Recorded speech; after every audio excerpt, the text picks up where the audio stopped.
Buenas tardes a todos. Muchísimas gracias por estar aquí. Saben que celebra la Fundación Miguel Delibes este ciclo que se llama El sentido del progreso hoy, conmemorando los 50 años básicamente de la lectura del discurso de ingreso en la Real Academia de Miguel Delibes Setién, mi padre, nuestro padre. También se celebran los 75 años de la publicación del Camino y no es, lo traigo a cuento porque tiene bastante que ver con lo que vamos a hablar hoy aquí. Javier Martínez es Martínez Gil, es hidrogeólogo, catedrático emérito en la Universidad de Zaragoza, pero es también un apóstol, un luchador por la sencillez, por la vida sencilla, por el moverse a pie o en bicicleta. Bueno, no es casualidad que estos días, estos mismos días, en Santander se esté presentando una exposición que hace alusión a los 75 años de la publicación de la novela El Camino y se llama La belleza de lo sencillo. Bueno, hoy me ha parecido que encajaba perfectamente con lo que Javier tiene que decirnos. Yo tengo que adelantarles que Javier es el único de los participantes en este ciclo al que yo no conocía personalmente antes de que nos viéramos aquí. Sí que conocía, naturalmente, un movimiento que surgió en gran medida en Zaragoza, donde él trabajaba, en la nueva cultura del agua. Yo quería traer a alguien de la nueva cultura del agua. Tengo amigos de la nueva cultura del agua, Joan Corominas, el propio Arrojo, pero llegó a la Fundación Miguel Delibes un libro que se llama La experiencia fluvio feliz, una nueva cultura del agua y de la vida, que está publicado por Francisco Javier Martínez Gil y venía dedicado a la familia Delibes, pero en las páginas impresas decía en recuerdo y homenaje a un ser humano excepcional, don Miguel Delibes, de cuyos libros y del ejemplo de su vida tanto he aprendido. Como comprenderán, pues fue leer la dedicatoria y decir, si viene alguien de la nueva cultura del agua, tiene que venir Javier Martínez, que además ha publicado el libro que se llamó, ya a finales del siglo pasado, La nueva cultura del agua en España. Es decir, que era el más adecuado para hacerlo. Pero también nos parecía que además del agua, esa nueva cultura es una nueva cultura de la vida, sí. Con lo cual el título de la charla de hoy es Una nueva cultura del agua o de la vida. Para empezar, Javier, que es una persona singular, me ha dicho, no quiero que me presentes porque siempre se echan muchos faroles y se exagera. Déjame que me presente solo y diga por qué quiero o por qué he querido venir hoy aquí. Así que, Javier, preséntate. Vale, gracias por escucharme. Bueno, gracias por venir aquí. Yo creo que es un público muy adecuado, casi todos hemos cumplido ya los 40, que es una forma también de ver la vida de otra manera, es una atalaya ya donde se empieza a ver y hay reminiscencias neuronales o no, culturales de una cultura pasada, que es la que Miguel Delibes continuamente añora, ¿no? Con su prosa tan bonita, en todos sus trabajos, ¿no? Bueno, voy a empezar por decir por qué estoy aquí, ¿no? Estoy aquí porque un día rin, suena el teléfono en mi casa y realmente si viene por el móvil y no conozco el número ya ni lo abro. Ya no recuerdo si vino por el fijo ya ni lo cojo, ¿no? Porque todos son... Y dio la casualidad, porque estaría escrito que tenía que ser así, que sonó el teléfono y lo cogí. Y entonces, ¿quién es? Dice, soy Miguel Delibes, no sé si sabes quién soy. Y yo digo, hombre, ¿cómo no? Y doña Ana y todo lo que quieras, sí, como claro que sé quién eres, ¿no? Y entonces me dice, es que estamos organizando un ciclo en homenaje al 50 aniversario de la entrada de mi padre en la academia. Y entonces digo, no me digas más, te digo hasta la fecha, porque la sé de memoria, el 25 de mayo del 75, porque tantas veces lo he escrito y lo he dicho, porque bueno, toda la obra de Miguel Delibes a mí me ha impactado desde el principio, ¿no? Pero por su prosa, por su visión de los personajes, de la cultura, del sentido de la vida, del sentido del progreso, pero me impactó de manera especial el discurso de la academia, ¿no? Por una serie de razones. Bueno, entonces cuando me dijiste que si podía venir aquí, o podía, bueno, es que pagaría por ir, ¿no? Pagaría por ir porque quiero hacer un homenaje a una persona que ha influido muchísimo en mi vida, ¿no? Por su talante, su forma de ser, y no solo por su prosa, ¿no? Y por los personajes que describía, sino que a mí me hizo, a ver si entendemos, salir del armario, ¿no? En el sentido de que yo era un poco, cuando leí el discurso de entrada en la academia, pues me identifiqué mucho con él, cuando hice por caer esos disfraces de académico y tal, que no le iban, que a él le gustaba escribir y escribía, que bueno, luego la vida pues le han hecho académico, pero que él no se sentía académico, y de hecho pues se sentía más identificado con algunos titulares de prensa que dijeron el hombre del campo a la academia, o no sé, de titulares que a él se identificaba mucho con ellos, ¿no? Bueno, pues a mí, yo el primer contacto que tuve con Miguel Delibes, bueno, fue con su obra, y yo creo que la primera coge la chuleta porque yo paso mañana cumplo 84 años y entonces empieza la mente, de vez en cuando tengo blancos y se me olvidan las cosas que quiero decir, ¿no? Pero bueno, cuando me dijiste venir aquí a formar parte, a hablar dentro de este ciclo, bueno, yo casi no me lo creía, ¿no? Yo me frotaba los ojos y digo, es posible que esto que me llega a mí ahora esta invitación. Y dije, bueno, ¿y por qué? Es que, ¿quién soy yo para venir aquí a hablar de eso, no? Y entonces me dijiste, no, es que tú, hemos leído un libro tuyo que en cierto modo ya pues habla de cómo eres tú, que se lo dedicaste a mi padre, ¿verdad? Sí, sí. Y que es el libro este de una nueva cultura del agua y de la vida, porque es un poco lo que estaba siempre predicando, ¿no? Una nueva cultura de la vida, un nuevo sentido del progreso, ¿no? Bueno, pues entonces, personalmente nunca llegué a conocerle, pero su obra me fascinó. Yo creo que lo primero que leí de él fue la obra El Camino, del año 53, y me fascinó. Hasta entonces yo no había leído nada de él. Y luego leí La hoja roja, también, que me gustó muchísimo, y después leí Las ratas, que ya me parecía que había un contenido muy, muy profundo, ¿no? Y a partir de ahí dije, voy a empezar a leer a Miguel Delibes desde el principio. Y entonces empecé ya con La sombra del ciprés alargada, y he ido siguiendo toda esa evolución hasta El hereje, que es el último yo creo que es el último libro que ha publicado, por lo menos que ha llegado a mí, ¿no? Y bueno, y me ha enriquecido mucho, no solo en su forma de ver la vida, sino que en su discurso en la academia a mí me hizo tomar un valor que hasta entonces no tenía, porque yo sí de la vida, pues como a Miguel Delibes ha llevado a ser escritor y académico, y a mí me llevó a ser catedrático, sin yo quererlo, sin yo pensarlo, pues que bueno, salió la cosa, que bueno, yo había estado en París unos años, hice ahí un doctorado en la Sorbona, luego hice otro en Zaragoza, y cuando sale una plaza en Salamanca de hidrología, pues bueno, pues yo era de los que nos presentamos con mucho, el que tenía un currículo más adecuado, porque en ciencias geológicas entonces no se estudiaba nada del agua, y la vida sin querer pues me llevó a eso, ¿no? Pero yo no me he sentido nunca así universitario, o me he sentido universitario de otra forma diferente, ¿no? Y voy a explicar en qué manera.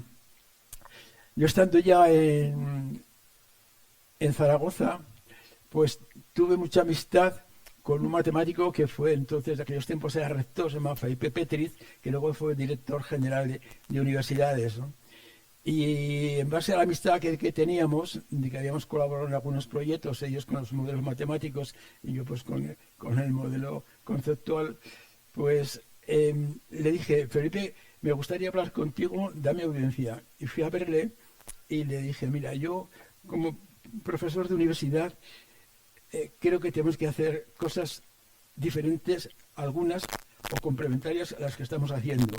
Digo, la universidad no es solamente para formar técnicos, hay que formar seres humanos, personas.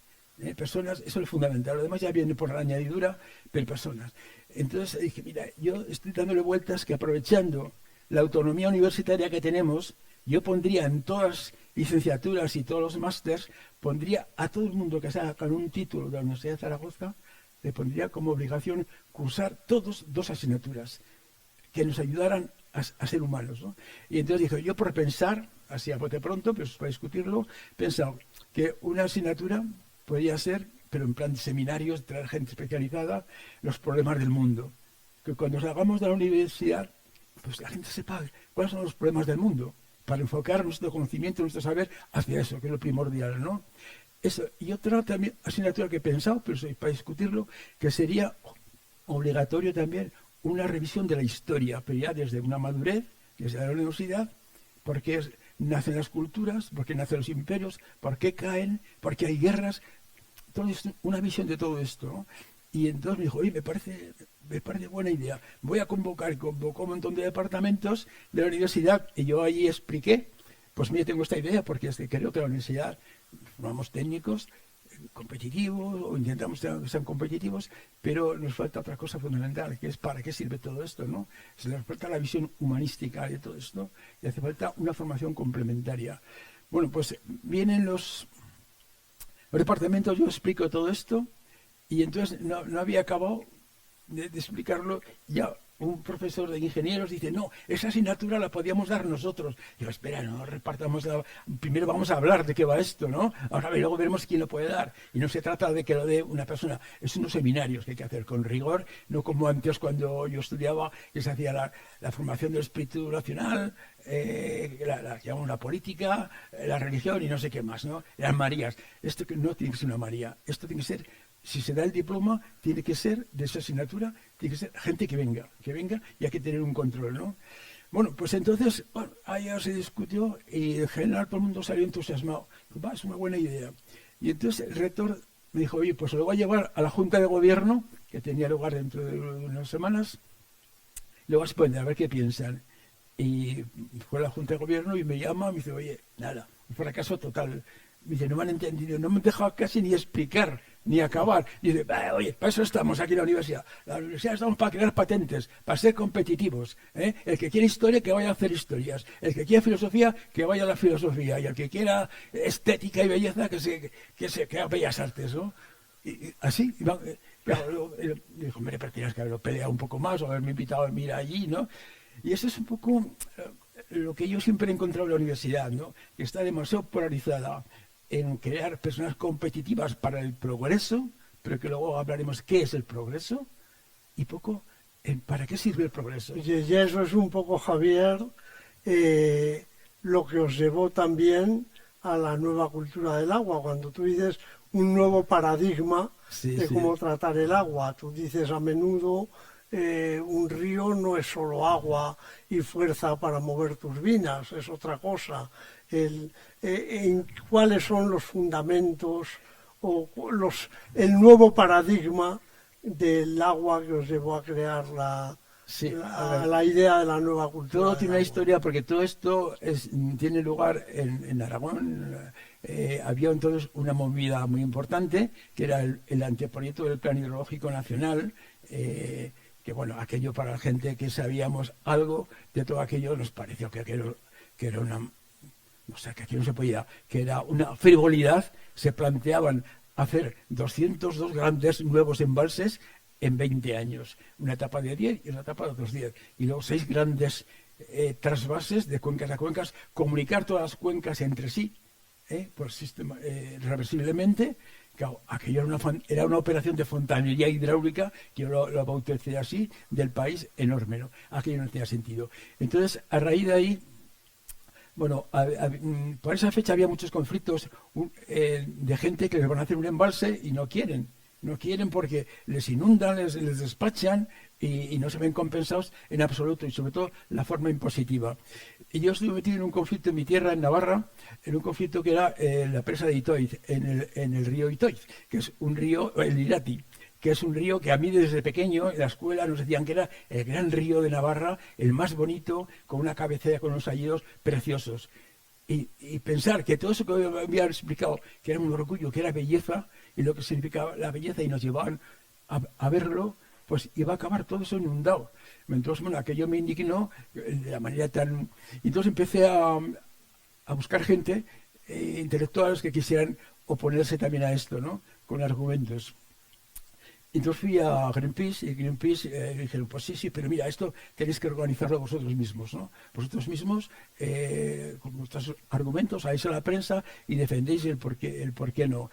Entonces, para que no fuéramos unos perroflautas, estos los de siempre, los que se oponen a todo, al progreso, pues creé un cuadernillo de unas 50 páginas explicando la doctrina, que por qué nos oponíamos a todo eso y a las políticas hidráulicas que había en ese momento en España, la frivolidad con la que se planteaba todo, ¿no? Sin cuentas económicas, sociales, medioambientales, culturales, nada, era tira para adelante, y el agua es buena por principio, ¿no? Y el agua fue buena por principio y las obras hasta una fecha cuando no había nada, pero llegó un momento que todo se va saturando y ya no todo vale, ¿no?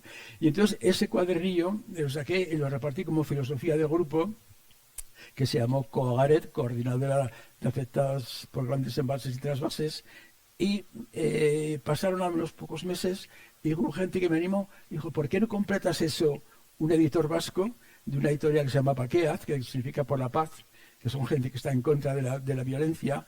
Y entonces me dijeron, ¿por qué no publicas todo eso? Redondeas un poquito más, lo extiendes y sacamos un libro. Y ese libro pues fue que se me ocurrió llamarle Una nueva cultura del agua, ¿no? Hay gente que me ha dicho, ¿por qué cultura? Hombre, y hablo de cultura porque es la forma de relacionarme con una cosa. La cultura de piedra, bueno, esto es la cultura del agua, es la forma de relacionarnos con el agua. Y nueva, porque no tiene que ver nada con lo que se venía hablando, ¿no? Y entonces voy a leer aquí un pequeño párrafo del libro. Digo, 4 décadas de un productivismo desbocado nos han llevado por caminos insostenibles de degradación generalizada, que nos han hecho olvidar el auténtico valor del agua, la verdadera dimensión de tan excepcional recurso. Un conjunto de razones obligan a dar un giro en las políticas del agua en nuestro país. Es tiempo de instaurar una nueva cultura del agua que dé paso a la eficiencia, a la imaginación, a la subsidiariedad, a la participación en la gestión, a las verdaderas cuentas económicas, sociales y medioambientales y a un concepto humanístico del agua. Esto es un poco la filosofía. Y entonces, bueno, este libro tuvo el acierto, la casualidad, de que el nombre Una nueva cultura del agua, pues fue bien recibido. Hombre, esto suena bien, ¿no? Pero suena bien, pero para aprovecharse del término, ¿no? Porque luego yo creo... Eso te iba a decir yo, que todo el mundo habla ya de nueva cultura del agua. Nueva cultura del agua, pero... Está en todos los planes de Cuenca, en todos... Todo el mundo, y políticos, y hasta el rey, una vez un pero discurso... a ti no te... Bueno, a los que inventáis términos no os suele gustar. Bueno, siempre os los mistifican un poco. Sí, se apropiaron de él para vaciarlo de contenido, porque claro, luego poca gente ha entendido. La gente que ha entendido más esto son los que luego han continuado conmigo con la felicidad, ¿no? Pero poca gente ha entendido todo esto, ¿no? Pues porque mucha gente no se lo ha leído. Había un presidente de Aragón que dijo, eso era una cultura del agua, porque claro, nos estamos oponiendo a unos planes que había en Aragón de grandes embalses, que era un poquito la niña bonita de los políticos, ofrecer y ofrecer, que luego aquello no era tampoco viable, ¿no? Se oponía y dice, bueno, eso de la nueva cultura del agua, que van por ahí presumiendo que nueva, eso es lo que nuestro partido político ha hecho toda la vida, y que no se pierda una sola gota de agua en el mar. Y usted no se ha leído ni la tapa, o sea, es así. Pero claro, es un término que cae bien, tú defiendes esto en una nueva cultura del agua, ¿no? Y eso tiene un contenido humanístico, un contenido de sensibilidad, y todos los discursos aparecen en una nueva cultura del agua. A raíz de eso, pues, hicimos una fundación con sede en Zaragoza, que muy selecta en el sentido que nos reunimos al final, pues, más de 50, 60, 70 profesores de diferentes especialidades para valorar las políticas hidráulicas, ¿no? Desde sociólogos, economistas, hidrólogos, para dar una visión global de todo aquello. Y había gente humanistas, y aquello estuvo francamente bien, ¿no? Lo que pasa es que luego yo creo que fue degenerando tampoco... Bueno, y a raíz de eso decimos, organizar cada 2 años un congreso internacional sobre la nueva cultura del agua, se llamó así, o sea que el término tuvo pegada, ¿no? Sí. Una nueva cultura del agua, y cada 2 años, ¿no? Empezamos el primero en Tortosa, creo que fue, sí, y luego pues hemos ido alternando con Portugal, y ya, bueno, ya estaba abierto, han venido gente de muchos sitios, y esto luego en la Exposición Internacional del Agua que hubo en Zaragoza, pues también se elaboró, pero todo esto es política y nada, no hay sentimiento detrás. Se elaboró, se llamó la Carta Europea de la Nueva Cultura del Agua. Pues muy bien, ahí está, ya se ha leído, pero bueno, es un documento que queda bonito, ¿no? Qué sensibilidad hay, ¿no? Respetamos el agua. Y es así. Entonces, el libro este, pues nace así, es un libro que repaso qué está pasando, cómo se han hecho las políticas de agua, qué es el agua. El agua evidentemente es un recurso, pero es mucho más que un recurso. Un recurso lleva la idea de aprovechamiento, que sirve para algo, ¿no? Para los sistemas productivos. Eso es. Y incluso la ciencia, y ahí es donde Delibes ha influido mucho en mí, la ciencia está también, la ciencia está también contagiada, la ciencia hidrológica, contagiada de esa idea. Se trabaja científicamente para cómo se puede aprovechar más el agua, hasta qué punto se puede llegar a aprovechar. Y se llega a la aberración de hablar de los caudales ecológicos, ¿no? Y todo lo que todo lo que sea más allá del caudal ecológico es agua sobrante. Y aparece el concepto de agua sobrante. Y entonces vamos a mercadear con el agua sobrante. Y digo, bueno, pero a ver. Antes, para no seguirte, interrumpo para aclarar un par de cosas de las que tú has hablado ya. Una visión simplista de la nueva cultura del agua era: toda esta gente son los que se oponen a hacer más embalses, Sí, no sí. quieren que haya embalses. Sí, sí. Tú, sin embargo, en tus libros, no sé en cuál de los dos que yo he leído, dices: yo no me opongo a los embalses, Sí, por principio. Eso fue una anécdota. Explícalo esto. Sí. Fue una anécdota porque que tuve con Borrell, lo voy a decir, ¿no? Borrell es una persona que yo lo aprecio mucho, pero bueno, él se fue cosas, sabe o no sabe, y ahí no sabía nada. Entonces vino, siendo ministro de Obras Públicas, vino a Zaragoza a dar una conferencia por una cuestión política, y bueno, un llenazo así, y entonces al acabar el moderador, que era el presidente de las Cortes, dijo: a ver, dice el ministro que dispone de 5 o 4 minutos, si alguien quiere preguntar algo. Y yo levanté, dije: bueno, yo quiero felicitarle, ha hecho un discurso perfecto, con una dicción perfecta, un ritmo perfecto, pero claro, es fácil, pero pronuncia muchos conceptos que no sabemos qué hay detrás. Es fácil decir el progreso, claro, y basta invocar al progreso para hacer cualquier cosa, es el nombre del progreso. Bueno, total, venga, a ver, otro, total, que luego viene el rector y me dice: oye, que me dice el ministro que le gustaría hablar contigo. Y entonces me lo presenta y dice: bueno, me gustaría hablar con usted, ¿por qué no viene un día a Madrid, hable con mi secretaria, tenga el teléfono y hablamos un poquito, me interesa su postura, ¿no? Y entonces, bueno, pues fui a Madrid a verle, y entonces me dijo: bueno, le llamo porque, bueno, esto te hagamos, no lo sé, porque, claro, usted está, en cierto modo, encabezando un movimiento que está contra los embalses, contra el plan hidrológico nacional. Y claro, esto no acabo de entenderlo, porque dice: bueno, porque estas cosas se hacen para el progreso del país. Y yo dije: bueno, ahí está el problema, que es que depende lo que entiende usted por progreso, lo que entiendo yo. Ese es el problema. Claro, y estamos ahí, hay un montón de palabras vacías, es el lenguaje orwelliano, que se pone un nombre a las cosas para que no aparezcan lo que son, ¿no? Estamos todos igual que en democracia. El Parlamento, el pueblo ha dicho, pero el pueblo ha dicho, habéis dicho vosotros, que el pueblo, ¿no? Y todo es así, y ahí estamos. Y el progreso es unas palabras que a mí más daño me han hecho siempre a los oídos. Pero, ¿de qué estamos hablando? ¿Qué tipo de progreso? ¿Progreso es crecer? Hombre, es ir hacia adelante ya, pero hacia adelante, ¿pero en qué dirección? ¿Hacia dónde? Crecer. Si en la naturaleza nada crece indefinidamente. Si no, estaríamos rodeados de monstruos. Las moscas serían como aviones, las calabazas serían, qué sé yo, no, o sea, los tomates, nada crece. Entonces la naturaleza te dice que en los seres humanos, en la vida y en las culturas, hay un crecimiento, llega un momento, hay una estabilización, una maduración, una madurez.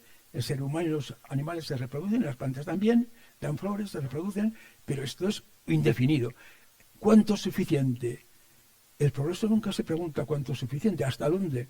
Claro, entonces es que es como ir hacia un... Y el hombre claro, se defendía y dice, bueno, vamos a ver, es que si empezamos a definirlo todo no acabamos nunca. Bueno, ya, pero bueno, yo es mi postura. Y como profesor... ¿No acabasteis amigos? ¿O sí? Sí, bueno, luego hemos piraguado y todo, ¿no? Porque él es de un pueblo del Pirineo, el hijo del panadero del pueblo.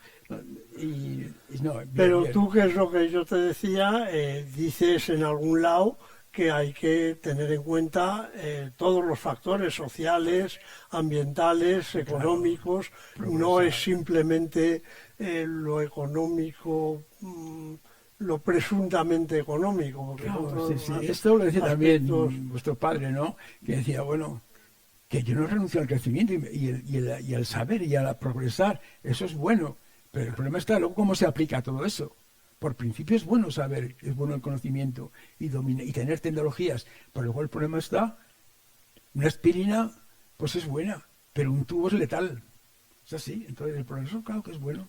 Pero claro, y el progreso, yo esto lo aprendí de José Luis San Pedro, también otras personas que han influido mucho en mí. José Luis San Pedro, cuando se hizo ya mayor, ya que yo creo que con 90 años, en una entrevista que le escuché en televisión que le hizo, ¿cómo se llama? Este vasco elegante hablando.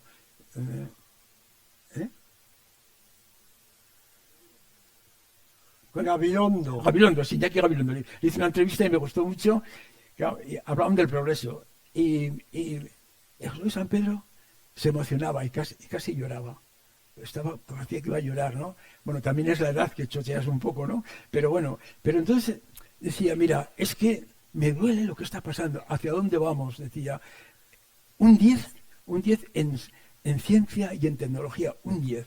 Lo que hemos avanzado en estos últimos años y el ritmo que vamos es increíble, pero un 0 en humanismo. No sabemos a dónde vamos. Y esto me recuerda una frase también para mí, otro hombre ilustre, que le conocí poco, pero bueno, le calé, que era Federico Mayor Zaragoza. Yo coincidí con él en un par de eventos, concretamente clausurando unos cursos de verano, y comiendo con él me dijo, mira, hablando de estas cosas del progreso, mi madre me solía decir un viejo refrán marinero que me parece muy acertado. Decía, no hay peor viento para navegar que el que sopla con fuerza y no sabes a dónde quieres ir. Y es donde estamos, que tenemos tecnología, tenemos saberes suficientes para crear un mundo muchísimo mejor, pero es que no sabemos a dónde vamos. Fíjate, no hemos aprendido todavía, después de 200.000 años del Homo sapiens encima, pues todavía tenemos que resolver las diferencias matando, con guerras, y lo que está ocurriendo pues en Palestina, Israel, lo que está ocurriendo en Ucrania. En este momento hay 11 guerras serias, y 60 conflictos bélicos, más o menos temporales, pero con armas y tal, ¿no? Pero guerras... Y estamos así, y en los últimos 120 años nos hemos matado más de 100 millones de personas. Pero ¿qué locura es esta? Eso es progresar. Es decir, que hay que ir a eso. Lo primero para progresar es crear armonía, es crear una sociedad donde haya confianza entre las personas. Pero hemos creado el progreso, nos ha hecho desconfiar, porque el progreso es competitivo, porque detrás del progreso hay dinero, hay negocios, hay mercados, es así. Estamos contagios. Entonces, claro, que llamamos progreso nos está deshumanizando, nos está desespiritualizando. Y a veces cuando hablo de esos términos, o cuando hablo, es de los ríos, ¿no? Que los ríos son belleza, y la belleza es un alimento espiritual de primerísima necesidad. Hay gente que me dice, tú hablas ya como los curas, tú hablas ya como los filósofos, como los estetas, tal, pero tú eres un científico. Bueno, vamos a ver. Yo soy un científico, pero con alma, con alma, que intento pensar para qué sirve todo esto. Y si yo lo entiendo bien, que también lo puedo mistificar, uno de los aspectos que me parece más interesante de la nueva cultura del agua y de la vida, de tu aproximación, es la explicación de lo inútil o lo absurdo de la vieja canción aquella de todos queremos más, y más y más y mucho más, ¿no? Todos queremos más de todo y tenerlo todo. En Huelva, donde yo con el agua he tenido muchos problemas en Doñana. Los onubenses dicen, ante mi asombro, que tienen menos regadío que Granada, por ejemplo, o que Jaén, y que mientras no tengan el mismo, pues que van a seguir peleando para extraer más agua y tener más regadío.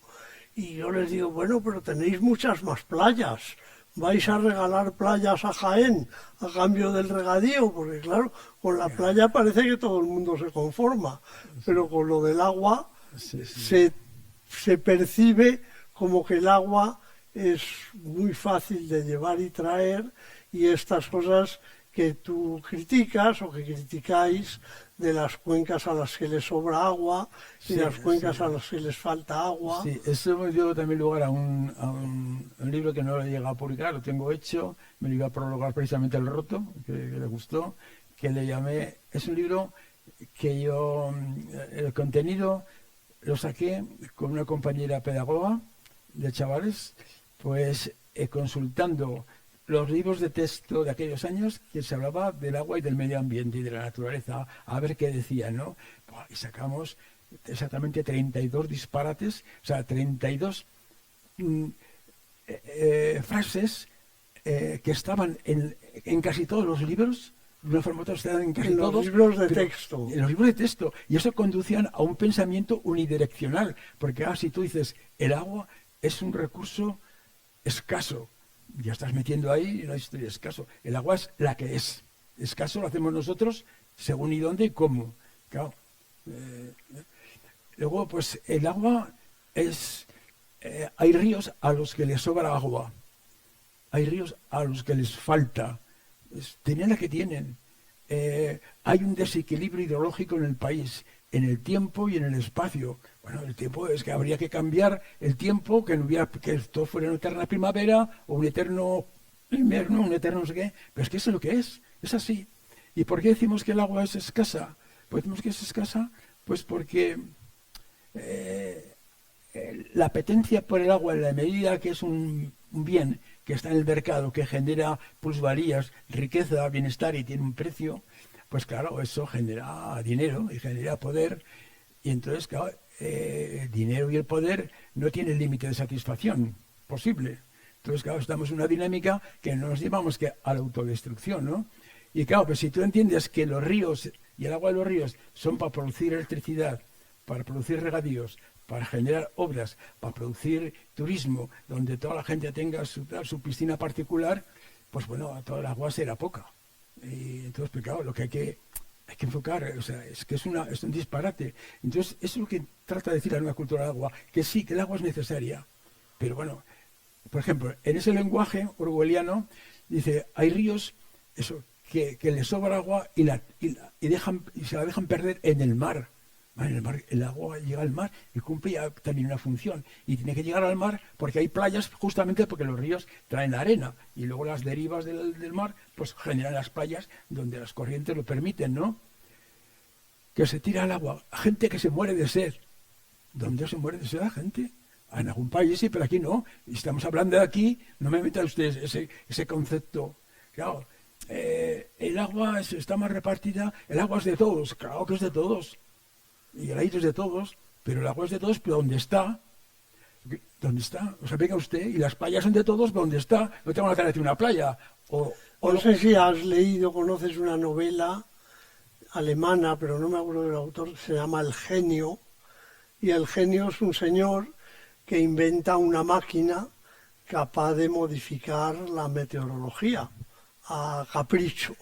Entonces inventa la máquina y es pues por el Mar del Norte, por ahí, y entonces da las vueltas, ajusta la máquina y dice, pues que haga aquí como en Benidorm.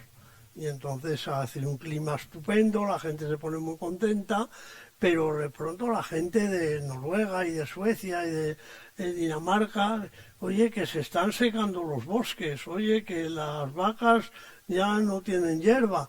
No, dale a la máquina y que haga más frío y que llueva.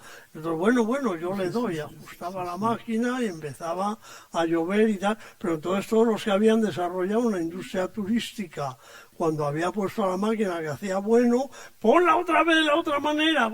empiezan a haber peleas auténticas, amenazas de guerra, y el genio acaba quemando la máquina. Porque claro, nadie se conformaba con lo que tenía, que parece que es lo que debía ser razonable, ¿no? Aquí tengo una relación de algunos de los términos. El agua es un recurso escaso, mete el concepto de escasez, necesario para la vida, hombre, es necesario para la vida, claro, y el potasio, y el sodio, el carbono, y el hidrógeno, y el oxígeno, todos son necesarios, ¿no? Somos agua, bien, bien, y fosfatos, y otras muchas cosas, pero somos agua, pero bueno, somos agua. Sin agua no hay vida posible, muy bonito, pero bueno, bien, está mal repartido en el espacio y en el tiempo, ya lo he dicho. Los ríos que les sobra agua, los ríos a los que les falta. ¿Cómo va a sobrar? Un río es lo que es. ¿A alguien le sobra, qué sé, un testículo porque tiene dos, o un riñón porque tiene dos, y ese riñón tenía que pasar al Estado para que lo administre? Es que es una parte de tu personalidad, de tu propio sentido de la persona, ¿no? Bueno, los ríos que tiran el agua al mar, la naturaleza está desequilibrada y es el hombre el que tiene que equilibrarla con su tecnología. Las gentes que necesitan el agua, que confunden necesidad con apetencia, claro, las gentes que se mueren de sed, ¿dónde? El agua es de todos, sí, claro, pero ¿dónde está? Solidaridad hidrológica. ¿Y por qué no solidaridad en el trabajo? Solidaridad en tantas cosas. ¿Y por qué hidrológica? Y como es de todos hay que repartirla, ¿no? Eso. Pero claro, eso, los caudales ecológicos, yo digo, ¿y por qué no también una respiración ecológica, no? Si en vez de 13 veces por minuto podemos vivir con 7 o con 8 veces, así pues contaminamos nuestra atmósfera, pero bueno, pero eso no es una respiración ecológica, eso es una mamarrachada que se han inventado, igual que los caudales ecológicos. Dice, todo lo que asegura, o sea, lo imprescindible para asegurar la vida, pero ¿qué tipo de vida? En un río es lo ecológico, lo demás ahora es caudaloso. Si no existieran los caudales ecológicos sería peor aún.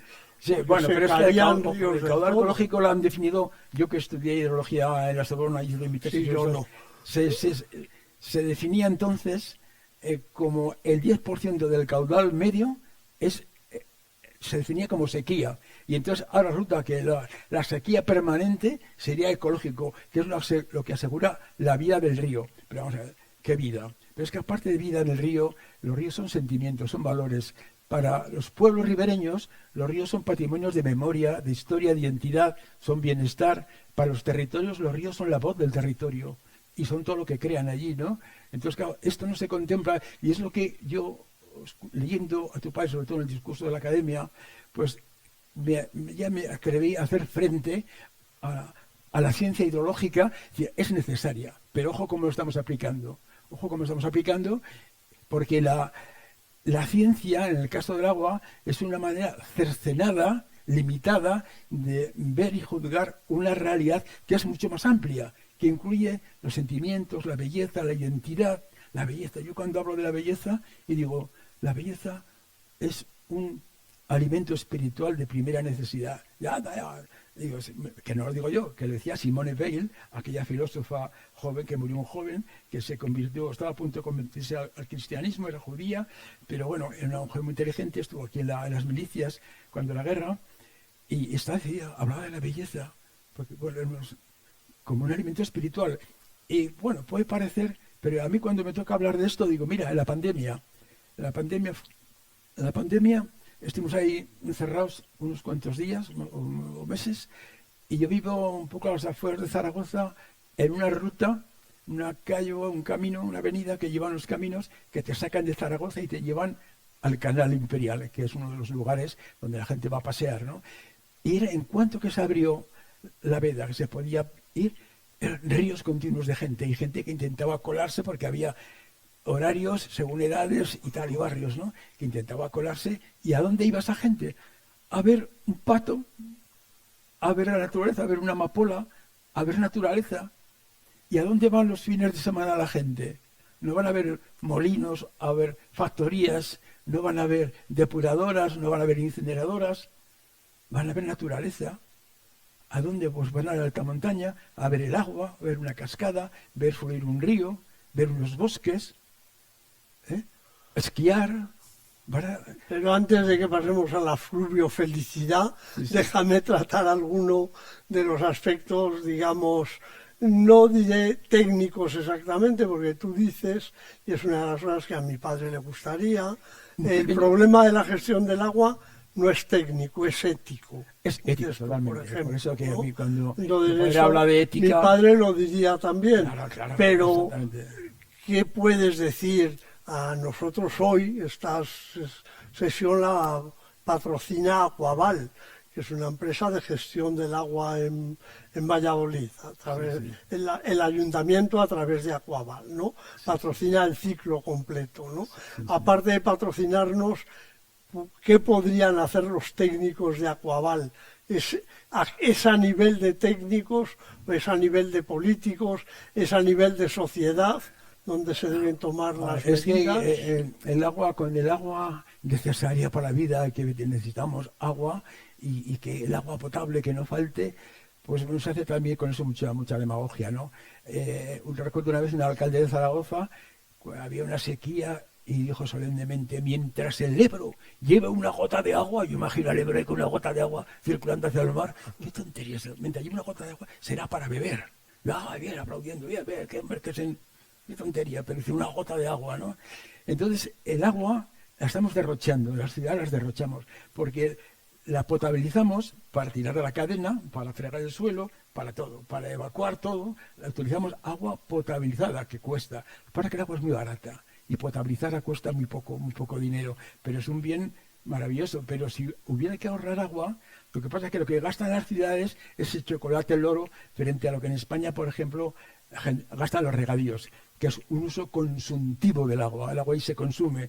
El agua que utilizas tú en una industria más o menos contaminada vuelve. La puedes, entre comillas, la puedes descontaminar o mejorarla antes de verterla, ¿no?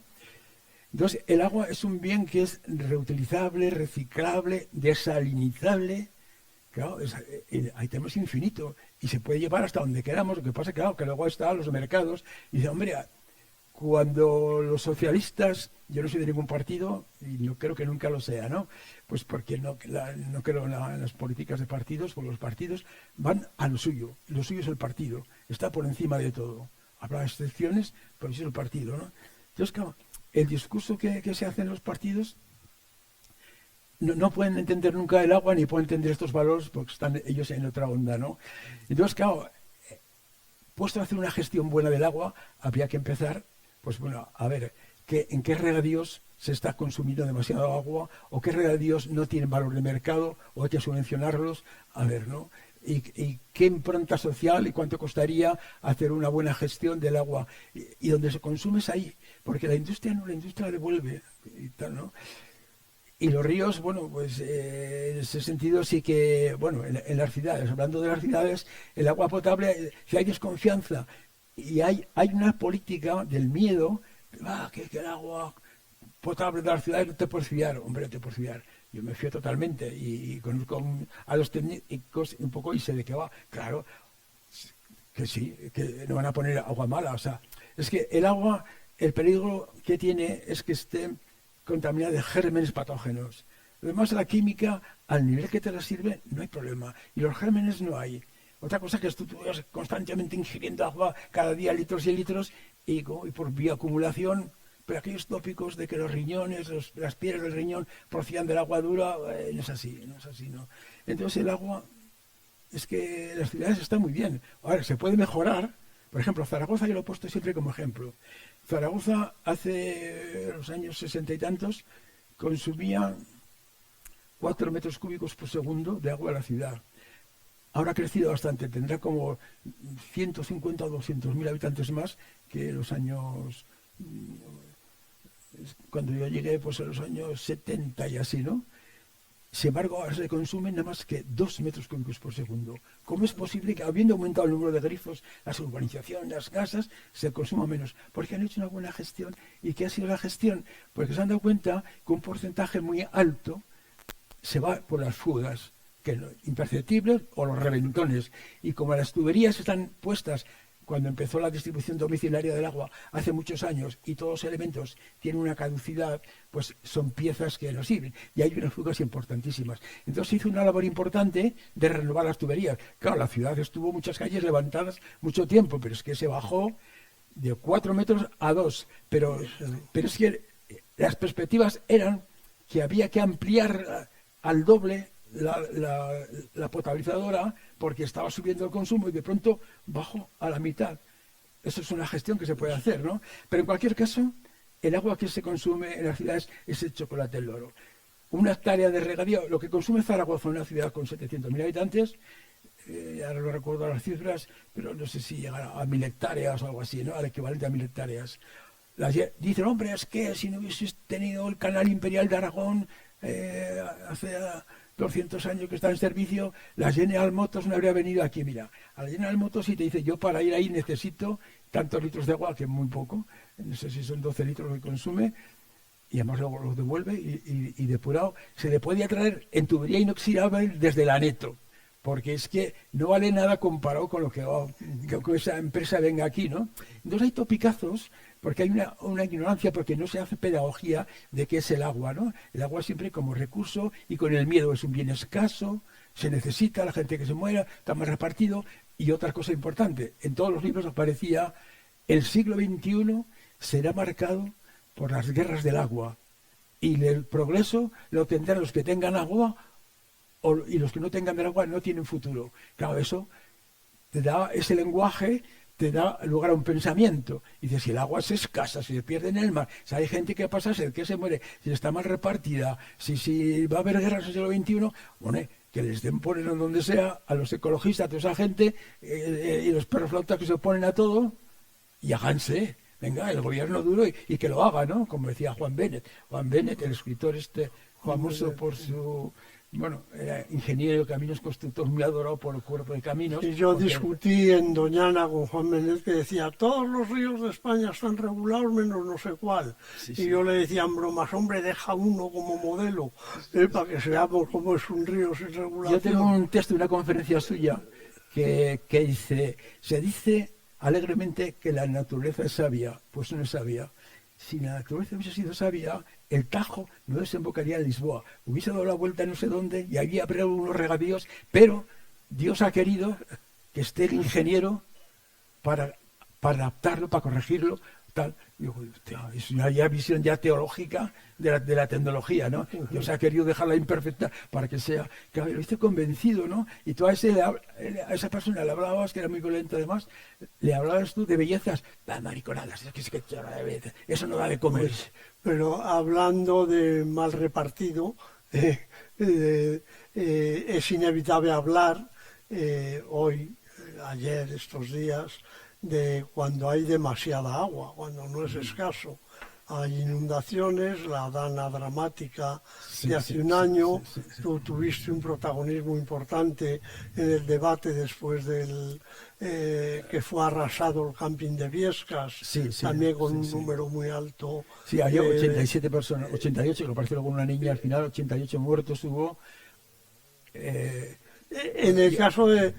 Probablemente en el caso de Valencia también se había dicho.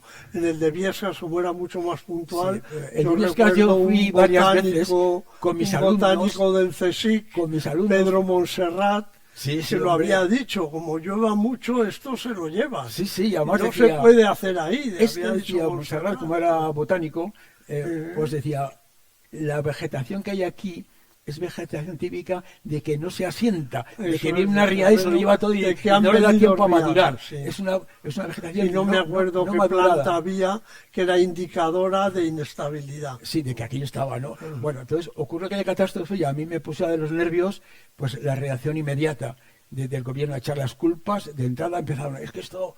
expresiones de, esto ha sido como una bomba atómica hidráulica que aquello, ¿quién iba a pensar que en un bidón que había así se llenó, no sé si en 10 minutos se llenó el bidón de agua? Y yo dije, bueno, estaría debajo de una canal, de un tejado, porque llueve, ¿no?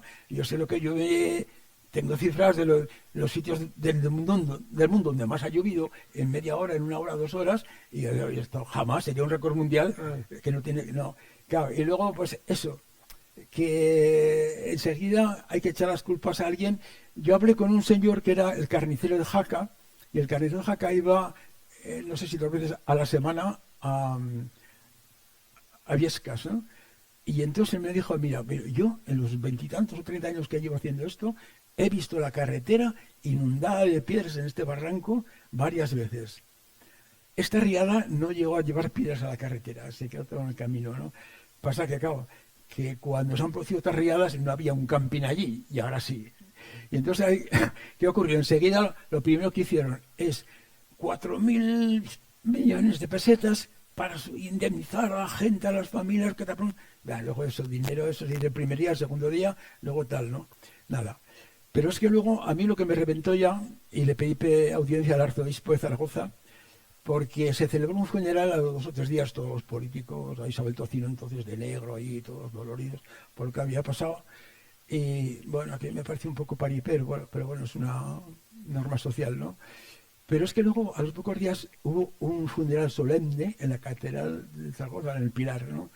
Y ahí la ofició la misa el arzobispo. Y entonces el arzobispo dijo, bueno, si es que ya la Biblia lo dice, ¿no? Es el espíritu del mal que persigue al hombre, y ahí todo, en fin, como que es el demonio el que ha hecho aquello, ¿no? Y aquello ya dije no. Y le pedí audiencia, pensé que no iba a recibir, y me recibió. Y entonces yo estaba allí en una salita esperando que me llamaran, y el secretario que iba mandando pasar a la gente, yo le pregunté, oye, ¿cuánto tiempo puede estar? Porque yo tengo, se me ha olvidado decírtelo, tengo incontinencia verbal. O sea, cuando yo empiezo a hablar de lo que me gusta, no tengo manera de parar. El lazo lo divino. A lo mejor lo están adivinando, ¿eh? Sí, sí. Entonces, le dije, ¿cuánto tiempo voy a estar? Y me dice, bueno, eso lo verá usted, hará una señal que mirando al reloj, eso usted lo va a entender enseguida, que es que ya ha acabado, ¿no? Bueno, pues ya me recibe. Y yo le dije, pues mire, señor, es que estoy preocupado por el discurso que usted hizo el otro día. Yo lo leo en otra clave, ¿no? Yo como científico tengo una visión diferente, pero también como católico que se ha leído el Nuevo Testamento, tengo otra visión.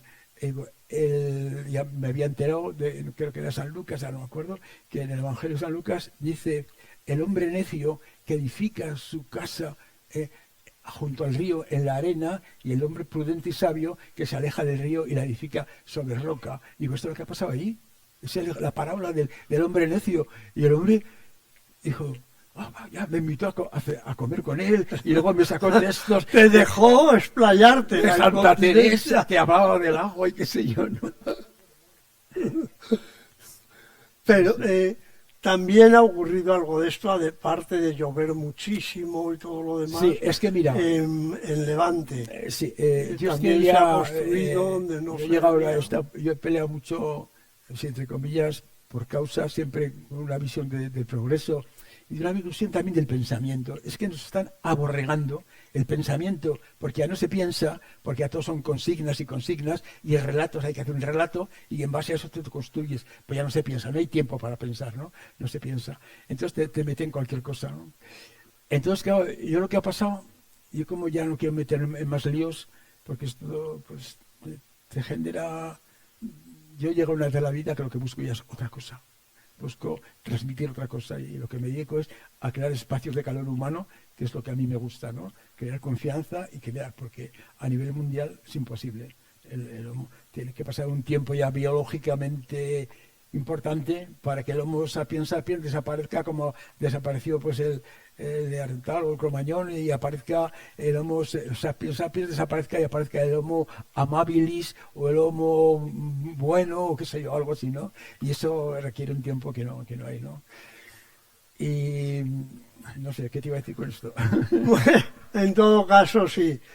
No te había dado un paso todavía, no, sí, pero no, te lo doy ya. A lo de Valencia. Déjame, bueno, lo de Valencia sí. Mira, es que hay una cosa, se lo he enviado a 4 amigos en plan particular. Digo, aquí hay una cosa fundamental. Es entender qué es una intensidad de lluvia, qué es cuando dice ha llovido 1 milímetro hora. Eso quiere decir que en 1 metro cuadrado lo que ha llovido en 1 hora tendría una altura de 1 milímetro. Pero vamos a suponer que en vez de 1 milímetro consideras 1 kilómetro cuadrado, que no es nada, pero bueno, ya es 1 milímetro. Pero ahora considera que en vez de llover a una intensidad de 1 milímetro hora, que no es nada, es un sirimiri, pues 10, 20, 50, 100, hasta 400 que han dado. Y en una extensión, pues vamos a considerar 1 kilómetro, 2, 4, lo de la cuenca receptora. Y eso es lo que llamo el caudal de lluvia, eso es lo que está cayendo. Eso de una forma u otra va a salir. una parte se queda mojando la vegetación, otra parte se infiltra, pero la velocidad del infiltrado del agua en el suelo, comparado con la intensidad de la lluvia, no es nada. O sea que hay que ir por el lado de la seguridad, todo lo que llueve tiene que salir. Y tú haces tus números, y ahora con lo de Valencia, pues digo, vamos a ver, vas a barrancos ya de 20, 30, 40 kilómetros cuadrados de extensión y te salen 3.000, 4.000, 5.000 metros cúbicos por segundo, que es una burrada, casi lo que ha caído. Y entonces, ¿cómo es posible que no se planificara todo esto sabiendo, después del escarmiento que se había tenido en Valencia, que no se hiciera lo que se hizo? Es un canal, que todo ese agua que sale de las montañas, pues en vez de ir para allí, pues canalizarlo y luego echarlo al mar, que es lo que ha sido en Valencia, ¿no? Pero, y aquí estaba en el plan hidrológico de la cuenca del Júcar, estaba previsto hacer ese canal de desagüe, pero eso se han olvidado, porque se pasa y todo se olvida. Y entonces, ¿qué se ha hecho? Especular. Y entonces se ha hecho todo el suelo. Yo no entiendo, o sea, hay un pecado urbanístico. ¿Cómo se ha podido, sabiendo? Yo estaba ahora mirando datos históricos en Valencia y en base a archivos de parroquias, de iglesias, de historias, tal, hay por ahí registrado tropecientas, no me acuerdo ya, pero muchas inundaciones catastróficas, que las han declarado catastróficas en su momento la gente, ¿no? Bueno, pues raramente pasan 20 años sin una de esas. Desde 1350 hasta la fecha actual hay montones de muertos, pero no solamente en Valencia. Yo presencié las del año 62 en el Vallés. En el Vallés, en Barcelona, en 62 yo estaba allí entonces estudiando, murieron 600 y pico personas. ¿Pero qué fue? La torpeza de que se hicieron allí, en una rambla que hacía años, nadie se acuerda, ¿no? Pero nadie se acuerda, pero es una rambla que la han formado las riadas, las avenidas, ¿no? Pero es que todas las que hubo en Murcia, en Horca Lovera, las que ha habido en Andarás, en Almería, es que se repite continuamente. Y sobre todo en la zona mediterránea, porque hay una cosa que debemos cambiar, es que está el mar. El mar tiene capacidad de almacenamiento de calor, y lo almacena, y lo va soltando, y calienta la atmósfera, y luego tienes la montaña y tienes las planas. Y entonces, claro, el aire caliente con mucha humedad, si los vientos pues la llevan para allá, sube, la montaña lo deja, sube para arriba, si arriba da la casualidad que en ese momento hay unas masas que vienen de otro lado, de aire frío, todo eso conforme va llegando, lo va soltando. Y eso no lo puedes cambiar. Eso no puedes cambiarlo. Lo que tienes que es gestionar el terreno, y no se gestiona. Y aquí había un problema fundamental, y ahora se entretienen todos echando la culpa a este, al otro, que si estaba con no sé quién mientras tal, pero el Mazón hizo mal. Pero bueno, por el ejemplo. Pero que tampoco solucionaba nada. El problema fue otro. El problema venía de atrás, desde la que está ahora de comisaria, la Teresa Rivera, allí, que en su momento, ¿por qué no hizo lo que había que hacer? Que en el plan del Júcar ya estaba programado que se hiciera todo eso. ¿Por qué no se hizo? Ahí está, y eso no se habla. Y entonces estamos despistando y hablando de otras cosas. Y volverá a repetir otra vez, ¿no?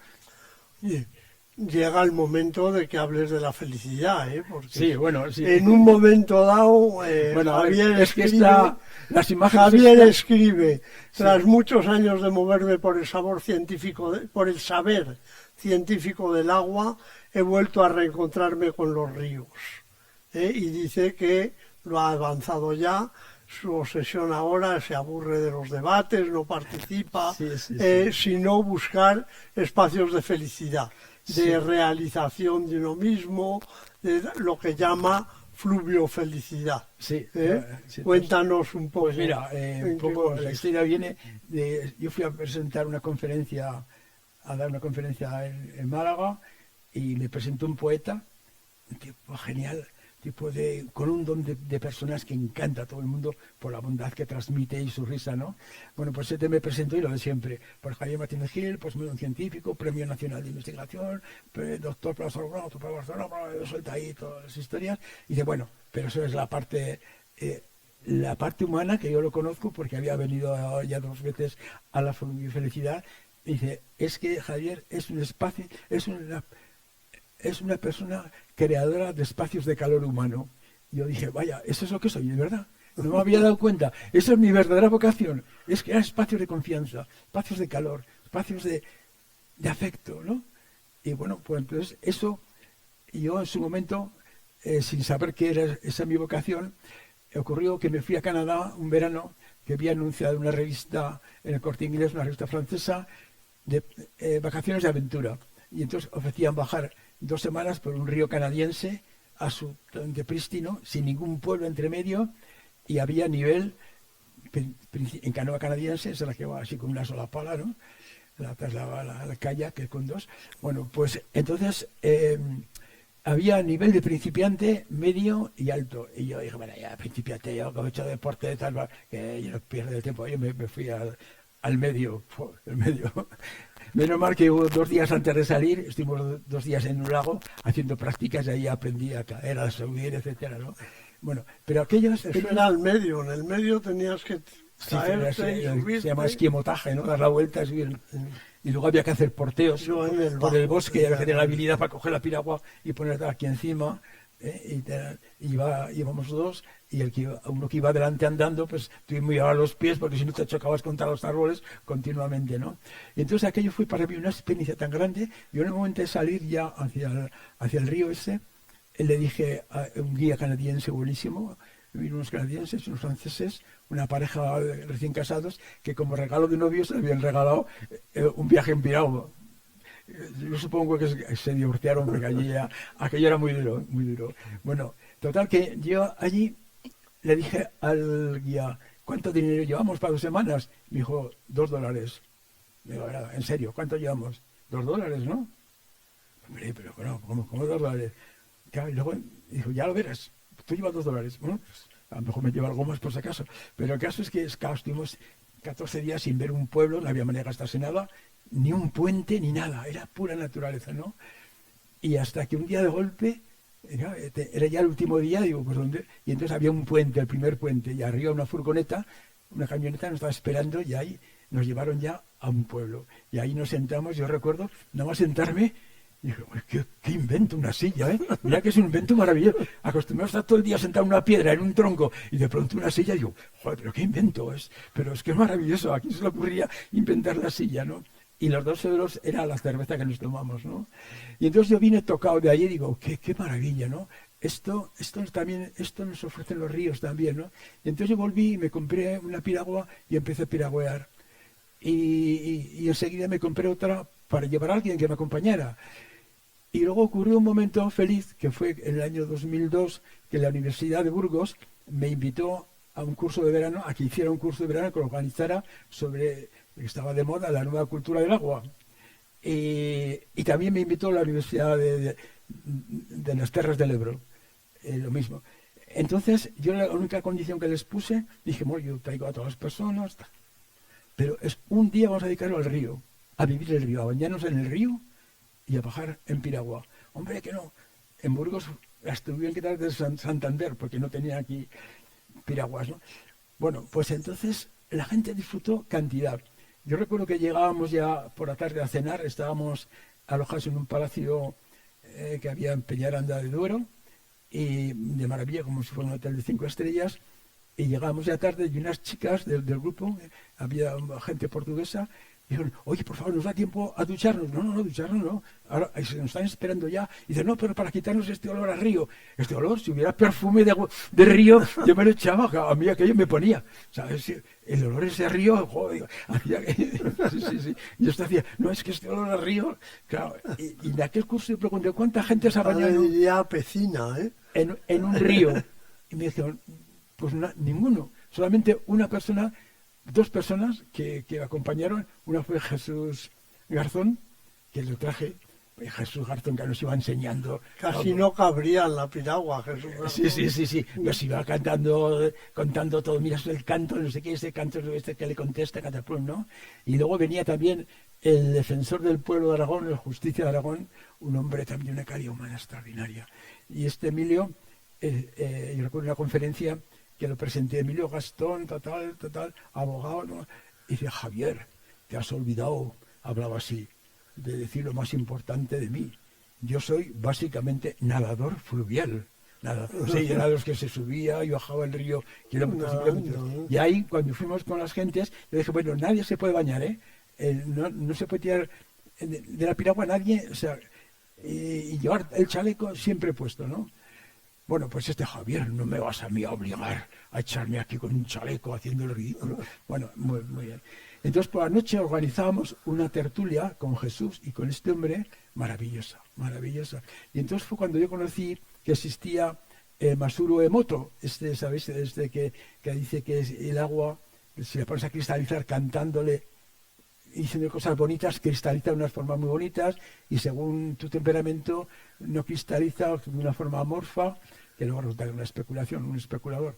Pero bueno, allí un portugués dijo, bueno, esta piscina, cuando estábamos por la noche tertuleando en el jardín, esta piscina, el agua de esta piscina me gustaría verla en invierno, cuando cristalice. Seguro que serán todos cristales perfectos, armoniosos, por la armonía.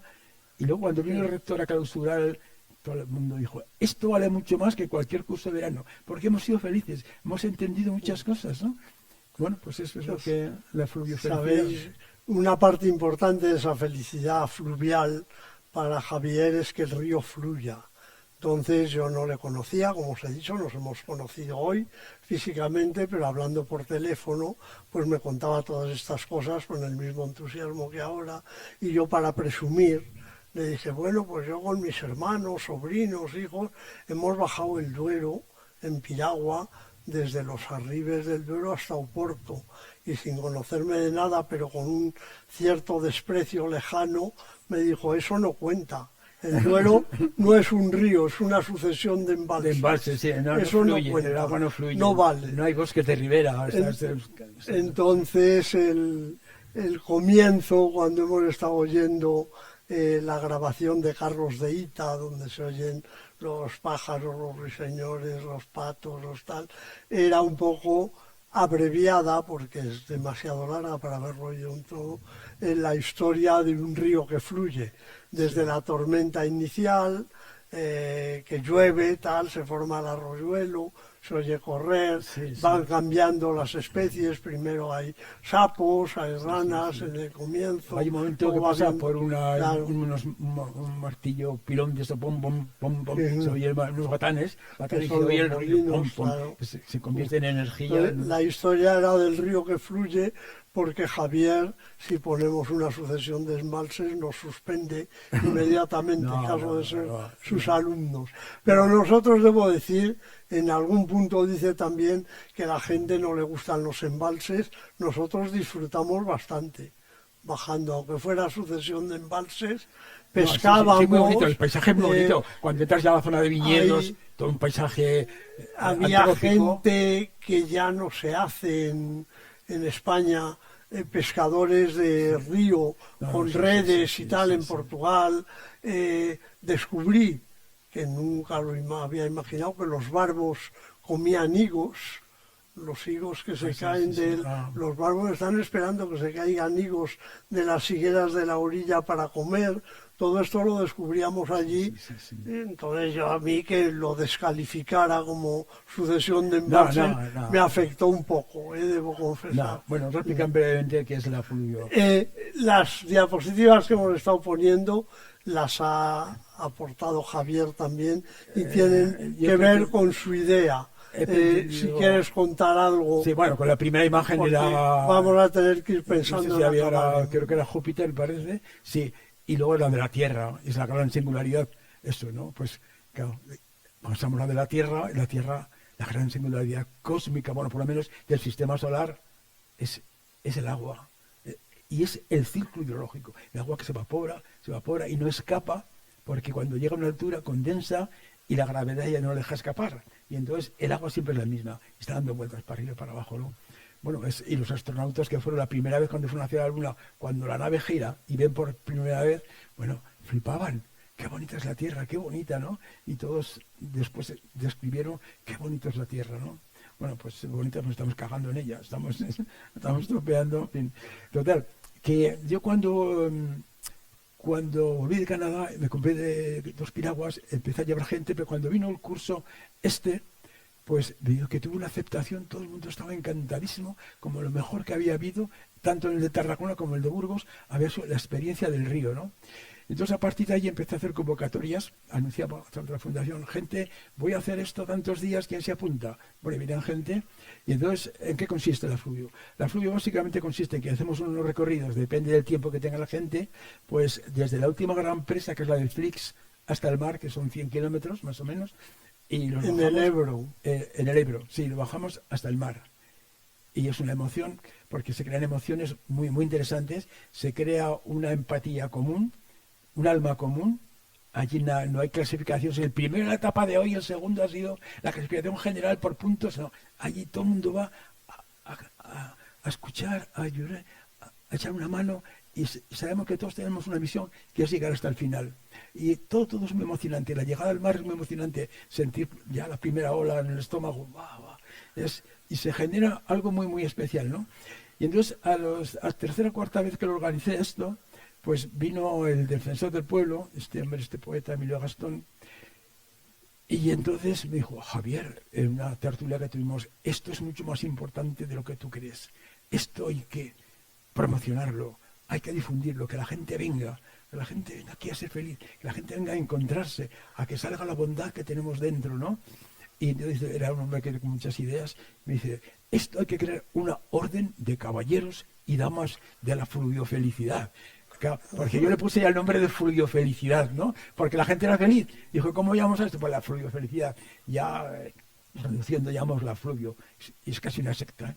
O sea, que se ha creado ahí. Han pasado, yo estaba calculando antes, 18 nacionalidades diferentes. Gente que se ha enterado, de gente que está haciendo a lo mejor aquí una tesis doctoral o algo en Barcelona o en otro sitio y se ha enterado de esto y me llaman, entran en contacto conmigo, vente, y vienen desde japoneses, brasileños, bueno, de Europa un montón de gente, y todo el mundo sin excepción vuelve encantado de que han pasado unos días maravillosos, porque has vivido en afecto. Un santo y seña de la Fluvio es, bueno, eso lo enseñé yo porque lo llevo muy dentro, ¿no? Es el abrazar a la gente, romper esa timidez que llevamos, a que otro se me acerque tanto, y a esos prejuicios, a lo mejor está aprovechando de mí, dar un abrazo, ¿no? Y en el libro defino qué es el abrazo, que le llamamos fluido abrazo, ¿no? Y digo, mira, en la vida, cuando acabamos de hacer ese recorrido, entonces digo, a los que habéis hecho el recorrido, si queréis, podéis entrar en la orden de caballeros y damas de la filosofía. Y hacemos un ritual, que todo es un juego, nos volvemos como niños, porque como dice el Evangelio, quien no sea como un niño, inocente, es decir, no entrará en el reino de los cielos, ¿no? Entonces, a mí hay gente que me dice, ¿tú eres un niño mayor? Pues sí, pues muy bien. Pues, ¿por qué? Pues, en el sentido, a mí me gusta generar espacios de confianza, y la confianza la genera la inocencia, el saber que no hay dobles sentidos en lo que tú estás haciendo, lo que tú estás intentando, que lo transmites porque lo sientes, ¿no?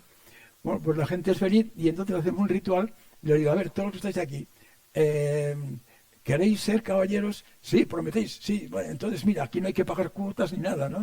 Aquí simplemente os tenéis que tener un compromiso, que es lo que habéis visto aquí, la delicadeza, la deferencia, el abrazo, la ternura, el tener presente a los demás, que esto es un viaje que estamos haciendo todos por la vida, pues llevando vuestra vida. Y digo, mira, como mínimo tenéis que dar todos los días dos abrazos, pero no vale a la mujer ni a los hijos. Al compañero de trabajo, por la calle. Ven aquí, le das un abrazo y tal, ¿no? Y eso nos aproxima, porque estamos siempre así guardando la distancia, ¿no? Y yo cuando al principio dije, bueno, me fui abrazo que sean 15 segundos abrazados. Y luego me di cuenta que es imposible, no hay quien aguante aquí, porque 15 segundos es larguísimo. No, ni 5, ¿eh? Como abraces a alguien, te porque pega. Lo siente, porque ya te pones nervioso y ya no sabes estar así, y estás dándole palmadas al otro, ¿no? Una vez, en un acto, yo era mi amigo, un ser excepcional, que fue José Antonio Labordeta, ¿no? José Antonio Labordeta, en un acto que hicimos, que él participó de homenaje a este Emilio Gastón, al que fue Justicia de Aragón, pues comimos, nos levantamos, hicimos un círculo muy grande, y luego ya unas despedidas y unos abrazos. Y Labordeta, con que era amigo del alma desde pequeños, se dio un abrazo y dijo, no, yo que estaba a punto de sacar a este libro, el de la felicidad, ahí hay una serie de abrazos, dije, oye, esto, para el libro, este abrazo sería fabuloso. Y dije, José Antonio y Emilio, en volver a abrazaros que quiero, sí. Y entonces, pues ¡pum! Se abrazan. No, dije, no, otra vez no. Digo, a ver, dije, a ver, quita, Emilio, que le voy a abrazar yo a la bordeta. Y digo, le abrazo yo, y me estaba abrazando y digo, José Antonio, con más fuerte, con más energía, ¿no? Y dice, joder, a ver si van a pensar que somos maricones. Digo, pues vale, ¿no? Bueno, vamos a tener que ir terminando, terminar. Sí, por decir una cosa, que cuando queráis. Te doy ahora la palabra para acabar. Quería solo recordar, yo escribí, publiqué un libro hace un año y resulta que lo que ha tenido más éxito como resumen del libro es una frase de un ingeniero de montes, amigo mío, que pongo por ahí, que dijo: un árbol es mucho más útil por su sombra que por su madera. Sí. La he recordado leyendo a Javier, que dice: un río es muchísimo más que agua y fuerza motriz. Sí, claro. Un poco esto es también la nueva cultura de la vida. La felicidad, la alegría, el compañerismo, el hermanamiento es más que los recursos, que la competencia. Estamos para vivir en empatía unos con otros. Un poco con lo que queríamos cerrar con esa nueva cultura de la vida, pero dejamos a Javier que no se alargue mucho, pero que lo cierre con la nueva cultura. Mira, lo va a cerrar con un cuento sufí, que encierra una filosofía muy interesante, que es un poco la que yo transmito, ¿no? Dice: cuando el agua del manantial fue alumbrada cantarina desde las entrañas de la tierra, creyó que la luz del sol era todo cuanto es verdad. Cuando se convirtió en arroyo, pensó que en sus orillas se encontraba todo cuanto antes ni siquiera pudo imaginar. Cuando el arroyo desembocó en el gran río, se dijo a sí mismo que tendría que cambiar de opinión. Cuando el río llegó al mar, se quedó mudo de asombro, pues el mar rodeaba toda la tierra y en el horizonte parecía fundirse con el cielo. Cuando el calor del sol la evaporó y flotó en el aire, vio desde aquella altura el manantial, el arroyo, el gran río, el mar y todas las tierras recorridas y todos los seres que habían bebido y usado de ella. Comprendió entonces que la verdad no estaba aquí ni allí, sino que en todas partes se nos muestra algo de verdad, algo que aprender, algo trascendente. Cuando regresó de nuevo a la tierra en forma de lluvia, a los orígenes que la habían alumbrado, se dio cuenta de que la verdad también se contenía en ella y no fuera de ella, que la verdad es una y se encuentra en el todo, con mayúsculas, oculta bajo infinitas apariencias. Pero, que viene la moraleja, ¿qué sabe de eso el pez que se quedó atrapado en la charca, el que no ha vivido todo eso? Yo digo, bueno, ¿quién sabe el técnico que no ha vivido esto, que no ha vivido la experiencia fluviocélica? No se puede imaginar, ¿no? No se puede, ¿no? Y esto, pues bueno, yo para acabar sí que os digo que si a alguien le apetece, bueno, pues entrar en contacto conmigo. Yo todos los veranos organizo, claro, porque me gusta, ¿no? Organizo encuentros de bajada por el río, pues depende de la gente, que pues del mínimo 2 días, 3, 4 o 6 días del mar, ¿no? Os prometo que va a ser una sorpresa enorme, una vivencia. Yo tengo aquí cosas. Tienes que anunciárnoslo a través de la fundación. Sí. Javier cumple pasado mañana 84 años y organiza bajada de varios días por el río, y hoy me ha dicho que 80 kilómetros en bicicleta se le queda un poco corto. Bueno, es que eso 100 es la medida ideal en un día para él. Sí. Así que no le viene muy mal a la salud esto de la fluviofelicidad. Sí, bueno, muchísimas gracias, Javier. Te despedimos, que tenemos que cerrar.